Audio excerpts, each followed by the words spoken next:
Bonjour à tous, Franck Muller, ici Lyon, nous sommes le 9 mai, samedi 9 mai. Bien, je vais vous parler d'une personne qui s'appelle Neil Ferguson, et si toute l'économie occidentale, voire mondiale, est dans la panade, dans la mouise, pour rester poli, c'est à cause de lui. Je vais venir d'ici 2-3 minutes et vous allez vous dire, mais c'est complètement dingue. Je dirais qu'en fin de compte, on a l'impression qu'une petite clique manigance derrière notre dos pour obtenir encore plus d'argent et encore plus de pouvoir. C'est plus des masques dont on parle, c'est une espèce de mascarade. Nous assistons progressivement à un verrouillage total, une espèce de coup d'État financier, mondialiste, orchestré, donc au niveau international. On profite de l'hystérie du corona pour mettre en place la dépossession, en fin de compte, des richesses des citoyens. Bientôt, peut-être, comme en Chypre, comme en Grèce. Et hop, on enferme les gens chez eux, on coupe une partie d'Internet, pourquoi pas, et puis des patrouilles de police dans la rue qui vous demandent votre certificat. Tout cela, peut-être, en attendant de prendre de nouvelles mesures, comme un changement de monnaie. Évidemment, il y aura une spoliation d'argent sur les comptes bancaires, rappelez-vous. Rappelez-vous, nous n'étions pas touchés, mais les files d'attente pour retirer parfois même pas 20 € en Grèce, et en Chypre, et récemment au Liban. Rappelez-vous ces scènes d'émeutes devant la banque au Liban. Voilà. La plus grande menace pour notre santé, c'est pas le corona. C'est une menace, je vous l'accorde. Mais quand c'est une menace qui fait 260 000 morts à l'échelon mondial, c'est-à-dire 2 fois moins qu'une grippe saisonnière, on peut quand même se poser des questions. La plus grande menace pour votre santé, c'est le système financier actuel. L'élite financière est en train, comment dire, d'instiller un psychodrame. Ils se foutent en fin de compte du bien-être des individus. Ce qu'ils veulent, c'est s'emparer. Tout ce qui passe sous la main, de l'argent, encore plus d'argent, du pouvoir, le pouvoir de réguler la population mondiale. Et puis donc c'est pour votre bien, hein, parce que pour pas que vous soyez malade, on vous fera des vaccins. Et puis bon, s'il y a des gens qui supportent pas les vaccins, qu'il y a 10 ou 15% qui meurent, mais on fait pas d'omelette sans casser deux. C'est pour le bien des 80% restants qui ont supporté le vaccin, d'accord? Un vaccin qui à long terme peut agir sur la reproduction, la fertilité des femmes et des hommes et ainsi de suite. Et comme ça, petit à petit, la population peut se réduire. Que dire? J'ai envie de vous dire, oui, l'actualité, Madame Sibeth Ndiaye a nous assuré que le gouvernement avait fait preuve d'une transparence, mais alors totale, hein, depuis les débuts de la crise du corona, et regrette que les sondages montrent la forte défiance des Français envers le gouvernement Édouard Philippe. Mais bien sûr, on continue de nous prendre pour des ânes. Tiens, en fait, vous avez vu, maintenant, dans les avions, on va prendre la température. C'est-à-dire, tous les autres pays du monde prennent la température des gens depuis 3 mois. Et nous, jusqu'à présent, la planète entière venait atterrir à Roissy sans aucune mesure de sécurité. Et maintenant que l'épidémie est sur le point de s'éteindre, on va commencer à prendre la température des gens. Alors qu'il y a 3 mois, quand on en parlait, on nous disait ça servait à rien. Non mais c'est tout et son contraire. Mais franchement, c'est incroyable, incroyable. Oui, En Marche. Bon, il va y avoir une session au sein de la Marche. Il y aura un deuxième groupe. Bon, des députés qui s'en vont, ils quittent le navire. Mais en fin de compte, bon. À mon avis, au dernier moment, ils se rallieront quand il s'agira de faire passer une loi qui arrange Macron. Mais bon, on verra. Alors Castaner a été photographié violant les règles de distanciation, effectivement dans une usine de masques. Il a été pris en photo auprès de plusieurs dizaines d'employés, très très loin de respecter les gestes de barrière. Alors ce sont des gens qui passent tous les jours à la télé pour nous dire faut faire attention, faut mettre le masque, faut faire ci, faut faire ça. Et puis eux, quand ils passent à la télé, ils font le contraire. Comme d'ailleurs Macron, quand il était à l'école, je vous en ai déjà parlé, il touchait le masque et il l'a enlevé. Et voilà, enfin bref, bon. D'ailleurs, on a eu droit, d'ailleurs, comment dire, quand il a parlé pour la culture, Macron, il était complètement excité. Hein. Je pense qu'il avait neigé.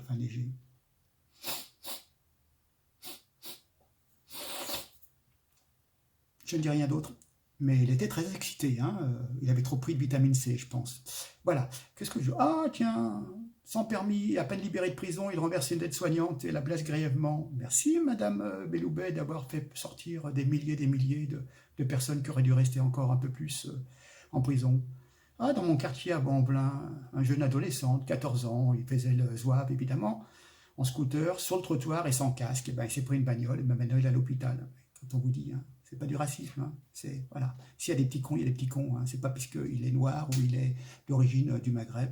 Et voilà, bon, ben, quand on dit qu'il faut rester à la maison et en plus rouler sans casque, franchement. Même en trottinette, à la rigueur, vous tombez en trottinette ou en patin roulette, si vous tombez mal, vous tombez sur la tête, vous faites une hémorragie cérébrale. Enfin, franchement, les mecs, 14 ans, maintenant ça comprend, quoi. C'est un grand garçon, quoi. Il comprend ce qu'on peut lui dire. Eh ben non, qu'est-ce que je vous dis? Enfin bon. Ah oui, aussi, Macron, 5 mai, au 2h45 de M6, qui dit « Je peux avoir cet esprit de rigueur et de responsabilité. » Pardon? Quand en décembre, on t'a dit il y a une épidémie, tu n'as rien fait. En janvier, tu n'as rien fait. En février, tu n'as rien fait. Et en mars, tu as commencé seulement à commander des masques. Et tu appelles ça avoir un esprit de rigueur et de responsabilité? Mais laissez-moi rire. Mais laissez-moi rire. Bon, enfin bon, je m'arrête là parce qu'on pourrait en dire n'importe quoi. Enfin bref. Je vais vous apprendre des choses sur un monsieur qui s'appelle Neil Ferguson. Et en fin de compte, et vous allez comprendre comment tout s'induit. Alors, Neil Ferguson, c'est quelqu'un qui donne des informations. Il a un institut qui s'appelle l'Imperial College de Londres et peut décider d'un sort de pourcentage important de la population mondiale. C'est lui qui invente des morts. Il mène la danse. C'est le monsieur génie de la modélisation informatique des épidémies. Donc, c'est lui qui avait dit à Boris Johnson que la quête de l'immunité collective laissait les gens vivre leur vie au grand jour pour écouter 500 000 vies, rien que pour la Grande-Bretagne. Et donc, du coup, quand il a vu ça, Boris Johnson, il s'est dit « Mon Dieu, mon Dieu, mon Dieu ». Donc, du coup, il a fait comme en France, confinement, restez chez vous. Et puis, évidemment, cela a influencé d'autres pays. Trump, au départ, qui était un petit peu... qui voyait ça de loin, il s'est dit « Ouh là là, bon, bah, nous aussi, on va faire un confinement. Hein ».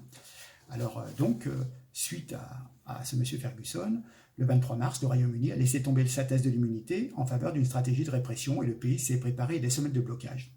C'était à cause de l'étude de Ferguson. Le docteur Deborah Birx, coordonnatrice de la réponse au coronavirus dans l'administration Trump, a incité donc à recommander le confinement et le télétravail et éviter les rassemblements de 10 personnes pour les États-Unis. Voilà. Donc ce monsieur, c'est l'instigateur du confinement et de la privation des libertés fondamentales et du désastre économique. Voilà, donc il a fondé des centres pour l'étude des maladies infectieuses, et tout, d'analyse, etc. Mais ce qu'il faut savoir, et là c'est très important, et vous allez suivre jusqu'au bout, et vous allez comprendre comme tout se lit, il reçoit des dizaines de millions de dollars de financement annuel de la fondation Bill et Melinda Gates. Il travaille donc avec le National Health Service britannique, le service de santé britannique, et les centres de contrôle et de prévention aux États-Unis, ce qu'on appelle couramment le CDC. Il est chargé de fournir à l'OMS une analyse rapide des problèmes urgents liés aux maladies infectieuses. Donc, Bill Gates arrose Ferguson, et Gates demande des vaccins, toujours plus de vaccins. Bien sûr, les mesures de confinement sont en train de ravager les économies planétaires, mais on s'en fout, parce qu'après, on pourra vendre des vaccins derrière.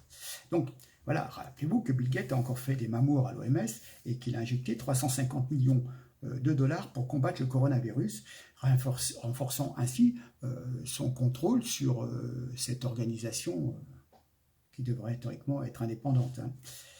Voilà, il s'est engagé à verser sur les 10 prochaines années 10 milliards de dollars à diverses organisations pour les développements de vaccins à destination de la population mondiale. Oh, le gros garçon. Voilà, donc ce monsieur Ferguson fournit une projection informatique effrayante des décès dus au Covid et apporte ainsi une caution au plan de vaccination de Gates. Voilà.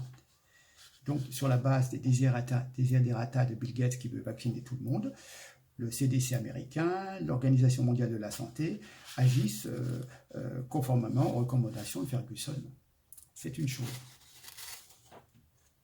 Alors, en fin de compte, rappelez-vous que pour la fièvre afteuse en 2001, ce même Ferguson avait averti le gouvernement que 150 000 personnes risquaient de mourir. 6 millions d'animaux furent abattus à titre préventif. Ça coûta des milliards de dollars en revenus agricoles et au final, 200 personnes étaient mortes. Idem pour la grippe aviaire. Ferguson, en 2005, Ferguson avait estimé que 200 millions de personnes risquaient de mourir. Le nombre réel fut de l'ordre de quelques centaines. Pour la grippe porcine en 2009, il y avait ce qu'on appelle, ce sont des analyses, c'est de la modélisation, hein, on essaye de prévoir des courbes. Ils avaient prédit 65 000 personnes risquaient de mourir de l'épidémie de grippe porcine au Royaume-Uni. Le chiffre final fut inférieur à 500. Voilà. Alors, comment nos gouvernants sont à ce point stupides? Il s'agit d'une opération secrète monumentale. Certaines personnes sont très stupides, d'autres sont mouillées jusqu'au cou dans cette opération et ont peur de dire la vérité. On veut certainement détruire les économies nationales et nous entraîner vers une espèce de nouvel ordre mondial. Moi, je ne veux pas passer pour un complotiste, mais quand vous analysez, enfin, un bonhomme qui vous prévient de 500 000 morts, et quand vous regardez les résultats sur toutes ces prédictions d'avant, donc je ne comprends pas. Enfin bon, n'oubliez pas que l'OMS est un bras actif des Nations Unies qui ont publié quantité de rapports, prises de position, de communiqués de presse, prenant un monde technocratique, sans frontières, surveillé, fonctionnant plus ou moins comme une gigantesque multinationale, au sein de laquelle chaque citoyen, pour son propre bien, hein, pour se protéger contre de futures pandémies, sera irrémédiablement mis dans une case bien délimitée, sous contrôle, vacciné, net. Voilà. Donc tout ça pour une civilisation apaisée, pérenne, mais évidemment sans liberté. La liberté dans toutes ses expressions, les mouvements, la dissidence, les rassemblements, tout cela doit disparaître, parce que les virus vont nous infecter autrement. Vous avez des tas de virus sauvages qui vont vous attaquer, des tas de petites bêtes. Hein. Voilà, c'est la propagande officielle. Donc, Bill Gates tient son homme, Ferguson, et en tant que bénéficiaire de dizaines de millions de dollars par an de la fondation Gates, Ferguson n'est pas prêt de publier un modèle qui affirme que le Covid n'est pas un problème. C'est son intérêt. Plus on lui donne de l'argent, plus il trouve des problèmes. Hein, on est d'accord ? Voilà, on ne va pas dire qu'il faut laisser aux gens vivre leur vie et que tout cela ira bien. Hein. De toute façon, la mort est une partie intégrante de la vie. Je veux dire, vous pouvez mourir d'un accident, vous pouvez mourir d'un arrêt cardiaque, il y a des tas de choses. C'est malheureux, mais c'est comme ça. Simplement, dans notre civilisation occidentale, on veut complètement bannir, si vous voulez, cette idée de mort. Ah, il n'est pas mort, il est décédé. Ah, vous voyez, ça aseptise le truc, puisqu'on ne peut plus regarder la mort en face. Voilà, c'est particulier parce qu'on est maintenant parti dans des civilisations complètement aseptisées. Donc, on ne dit plus les mots. Depuis, il est aveugle, hein, il est non-voyant. Enfin, des tas de trucs comme ça. Et voilà, petit à petit, on ne peut pas regarder les choses en face. C'est surtout ça. Enfin bon. Donc, que dire donc, je continue. Vous avez bien compris le pourquoi du comment. Hein. Donc, évidemment, on va continuer à injecter des métaux lourds, des gènes synthétiques qui altèrent le patrimoine génétique, des foules de germes, et dans les organismes de chaque homme, de chaque femme, de chaque enfant sur la planète. Bill Gates a besoin d'une histoire sur un virus mortel qui nécessite de verrouiller, de confiner la planète entière sous les yeux d'un public rendu captif et craintif. Hein. Voilà. Et tout ça à cause de Neil Ferguson, qui est une espèce de fantôme dans la machine. La machine, c'est l'OMS. Et l'homme derrière le fantôme, c'est Bill Gates. Alors, il est arrivé une bonne chose. Et là, vous allez dire, putain, mais franchement, alors, il a aussi dire pour l'Élysée qu'il y aurait 500 000 personnes qui allaient mourir. Hein. Mais, écoutez bien, mais ça, on ne vous le dit pas, c'est ce qu'on ne comprend pas. Voilà. Comment dire ? Ferguson prévoyait 2 millions de morts, 2,2 millions de morts aux États-Unis et 500 000 au Royaume-Uni à cause du Covid-19 si aucune mesure n'était prise pour ralentir le virus.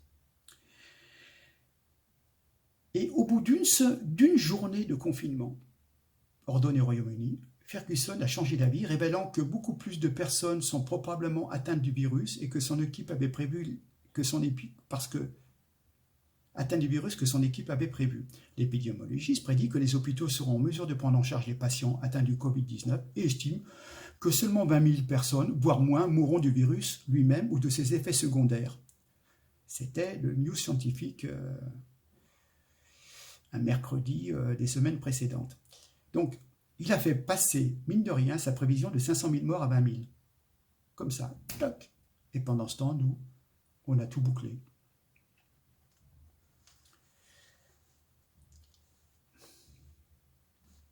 Et voilà. Alors, il nous dit, ce Ferguson, que le Royaume-Uni devrait avoir suffisamment de lits en soins intensifs et que le corona tuera probablement moins de 20 000 personnes, je vous l'ai déjà dit. Donc plus de la moitié seraient mortes d'ici la fin de l'année, de toute façon, parce qu'elles étaient si vieilles et si malades, donc en fin de compte, voilà.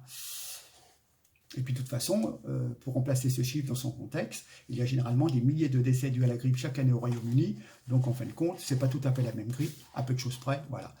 Donc, alors, il nous a prédit, Ferguson, que l'épidémie au Royaume-Uni atteindra un pic et se calmera au bout de 2-3 semaines, voilà.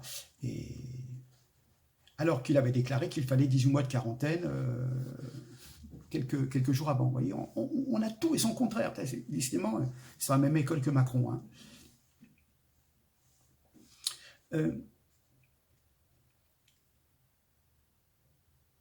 Oui, enfin, il a changé de ton parce qu'il y avait un épidémiologiste d'Oxford qui avait critiqué son modèle et donc du coup il s'est dit bon, je vais peut-être regarder un petit peu mes prévisions et il est revenu vers quelque chose de plus raisonnable. Mais ça, c'est rien. Donc, quelque part, donc, le modèle initial de Ferguson, très influent, était complètement erroné et multiplié par 10 les dégâts de ce Covid. Et tout le monde s'est basé sur sa première estimation et plus personne a regardé la seconde. Donc, la plus grande panique de l'histoire et la paralysie inédite de cette économie reposent sur des spéculations délirantes, du pipi de chat. Donc, le confinement n'avait plus lieu d'être. C'était dans le Télégraphe du 5 mai. Mais il lui arrivait un coup. Et c'est complètement discrédité. Vous allez comprendre pourquoi. Ce scientifique, dont les conseils ont poussé Boris Johnson à confiner la Grande-Bretagne, a démissionné de son poste de conseiller du gouvernement mardi soir. Le Télégraphe peut en effet révéler qu'il a enfreint les règles de distanciation sociale pour rencontrer sa maîtresse, une femme mariée. Le professionnel Ferguson a permis à la jeune femme de lui rendre visite à son domicile pendant le confinement, tout en expliquant à la population la nécessité d'une stricte distanciation sociale afin de réduire la propagation du corona. La femme qui vit avec son mari et ses enfants dans une autre maison s'est rendue chez Ferguson pour faire un câlin, bien évidemment. Et donc voilà, cela s'est su. Et donc le donneur de leçons qui donne des conseils, il s'est pris à son propre piège et du coup il a perdu toute crédibilité. Voilà. Donc, le but de ce propos, c'est de dire, voyez, on vous met en avant des gens qui tirent des plans sur la comète, complètement ubuesques, mais ces gens touchent des subventions de certaines personnes qui ont des intérêts à ce que les choses s'aggravent. Vous savez, c'est comme un petit peu, on disait dans un temps, dans une autre époque, les marchands de canons, les marchands d'armement, qui avaient toujours intérêt qu'il y ait des foyers de guerre sur la planète, car ça leur permettait de vendre. Et je vends des mitraillettes, je vends des canons, je vends de l'armement, je vends des munitions. Parfois, je vendais aux deux côtés des belligérants. Toujours intérêt à ce qu'il y ait un mouvement de révolution qui veut faire tomber le président d'un pays africain. Et il y avait la guerre de chaque côté, parfois alimentée par les mêmes personnes, parfois alimentée aussi par des États, États-Unis, etc., des gens qui cherchaient, les Russes de tous côtés au temps de la Russie communiste, chacun cherchait à étendre son pôle d'activité, et ses prérogatives. Mais vous voyez ce que je veux dire? Donc voilà. Donc, autant on avait intérêt à ce qu'il y ait des guerres pour vendre de l'armement, et autant là, on a intérêt à ce qu'il y ait des pandémies, parce qu'on vous parle que maintenant, il va en avoir chaque année. Bah oui. Et puis, comme ça, on pourra vendre des vaccins. Voilà. Voilà la triste réalité. Donc, c'est Naïf Ferguson. Et ben bon, j'ose espérer qu'on ne va plus en entendre trop parler, compte tenu de son histoire de coucherie en plein confinement. Voilà. Évidemment, n'allez pas chercher l'information sur TF1, France 2, BFM et compagnie. Vous ne l'aurez pas. Voilà. Donc, vous qui êtes au chômage, vous qui avez perdu votre entreprise, vous qui êtes ruiné, qui n'avez plus rien, votre restaurant, votre entreprise, votre petite boîte d'artisanat, etc. Vous n'avez plus de clients. Vous qui louez des appartements pour vous faire un revenu d'appoint, qui avez investi dans un gîte, des tas de choses comme ça, qui louaient sur B&B, etc. Et ben voilà, vous n'avez pas de locataire, vous avez des pertes de rentrée d'argent qui vous compromettent, qui compromettent votre vie, qui risquent de vous mettre en faillite. Tout ça à cause de monsieur Neil Ferguson, payé par Bill Gates, qui a sorti des pronostics complètement foireux. Voilà. Et nos gouvernants ont écouté, parce que c'est l'Imperial College of London, et ce monsieur, il était titillé par sa quéquette, et il a fait venir une bonne femme chez lui, alors qu'il y avait le confinement. Là, il n'a pas regardé s'il y avait le Covid ou il n'y avait pas le Covid. Hein. D'accord? Voilà. Et bien, voilà. Comme quoi, du pipeau, encore du pipeau. Sur ce, je vous laisse. Je reviendrai très prochainement vous voir. Merci de m'avoir écouté. Merci pour ces échanges. J'ai eu des informations. J'avais parlé la dernière fois. Oui, une toute petite coupure. Je disais que j'avais eu un contact de Turquie et qui me disait, qui a confirmé les propos dans ma dernière vidéo, la dame me dit, je vis en Turquie et je confirme que tout a été gratuit, masque, hospitalisation.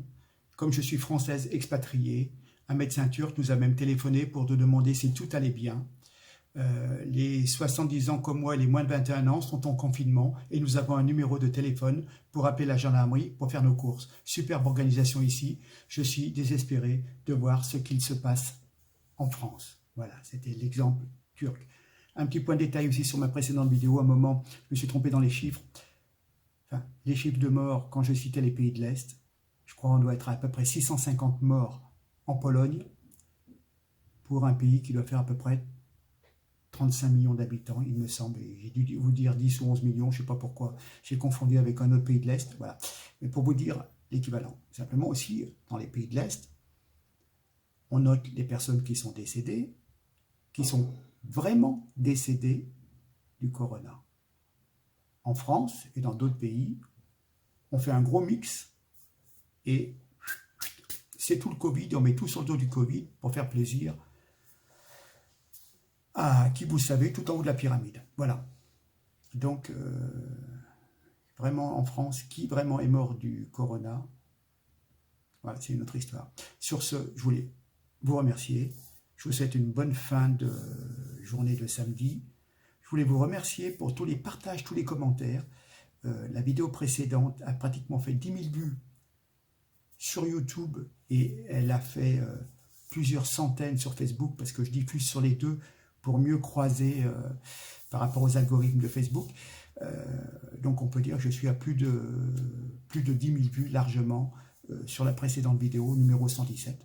Écoutez, j'espère que celle-ci fera autant. Et puis voilà, et puis bon, c'est des échanges, chacun peut apporter un petit peu des informations, et voilà. Il faudra qu'on reparle aussi des tests, parce que je crois que le président de Tanzanie a testé, et même une papaye et puis une chèvre ont aussi le Covid. Alors il faudrait qu'on m'explique. Donc le problème des tests aussi, c'est pas hyper ciblé sur le corona. Ça vous dit simplement que vous avez été en contact avec un virus, mais qui peut être la grippe classique, etc. Vous voyez, c'est pas clair, il y a test et test. Et bon, voilà, c'est pas parce qu'on vous dit « Ah, monsieur, vous êtes positif au corona que vous allez... Non, non. » Donc voilà, je termine là. Hein. Je vous souhaite un bon dimanche. Je crois qu'il va être très très pluvieux sur toute la France, malheureusement. Et puis je vous dis à la semaine prochaine. On aura peut-être des nouveautés d'ici là. Soyez très prudents quand même. Et puis bon, 11 mai, jour de la libération. Enfin, alors, oui, confinement. Alors, on a le droit de circuler sur les berges de Seine à Paris, qui est en zone rouge. D'accord? Et dans les zones vertes, le long des plages, on n'a pas le droit de circuler sur les plages désertes. Alors qu'il n'y aura plus de confinement à partir de lundi. Vous voyez, donc, à un moment, vous vous dites, faut arrêter. Hein. Faut arrêter.